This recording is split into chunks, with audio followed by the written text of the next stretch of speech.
हमारे भारत देश के आज़ादी से जुड़ी कई ऐसी जानकारियां हैं जो शायद ही आप जानते होंगे और बहुत सारे लोगों को जो जानकारियां हैं वो पता ही नहीं है। तो आज मैं आपको जिस जानकारी के बारे में बताने जा रहा हूँ वो यह है कि आखिर भारत के आज़ाद होने के 14 साल बाद गोवा को पुर्तगालियों से कैसे आज़ादी मिली। यानी भारत की आज़ादी 1947 में हो गया था, लेकिन गोवा राज्य की आज़ादी 1947 में नहीं मिली थी।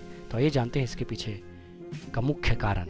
दरअसल 1510 में पुर्तगाली भारत में आए थे और उन्होंने भारत के पश्चिमी तट के कई क्षेत्रों में अपना आधिपत्य स्थापित कर लिया था।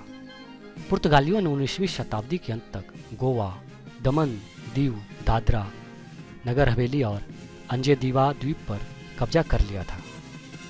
जैसा कि आप जानते हैं कि भारत को 15 अगस्त 1947 को स्वतंत्रता प्राप्त हो चुकी थी।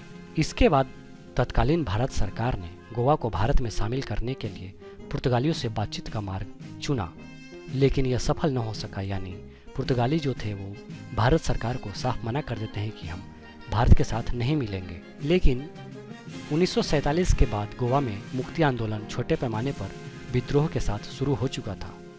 लेकिन जैसे ही समय आगे बढ़ता गया 1940 से 1960 के दशक के बीच यह अपने चरम पर पहुंच गया था। सन 1961 में पुर्तगालियों के साथ राजनयिक प्रयासों की विफलता के बाद भारत सरकार ने ऑपरेशन विजय की शुरुआत की और 19 दिसंबर को दमन और दीव और गोवा को भारतीय मुख्य भूमि में शामिल किया। यही आपको बता दें कि ऑपरेशन में भारतीय सेना, वायुसेना और भारतीय नौसेना शामिल थे। भारत ने 19 दिसंबर 1961 को गोवा क्षेत्रों को पुनः प्राप्त किया। गोवा के तत्कालीन गवर्नर मैनुअल सिल्वा ने पुर्तगाली शासन को समाप्त करने के लिए आत्मसमर्पण के प्रमाण पत्र पर हस्ताक्षर किए और गोवा को भारत सरकार को सौंप दिया। 30 मई 1987 को इस क्षेत्र का विभाजन हुआ और गोवा का गठन हुआ। दमन और दीव को केंद्र शासित प्रदेश बनाया गया और 30 मई को गोवा को राज्य के रूप में दर्जा दिया गया और भारत के साथ मिला लिया गया। तो ये थी गोवा की कहानी जो भारत के आज़ाद होने के 14 साल बाद भी पुर्तगालियों के अधीन थी, यानी पुर्तगालियों के गुलाम रही यह क्षेत्र, लेकिन 14 साल बाद उसे पूर्णतः आज़ाद कर लिया गया और भारत देश से पूर्णतः मिला लिया गया।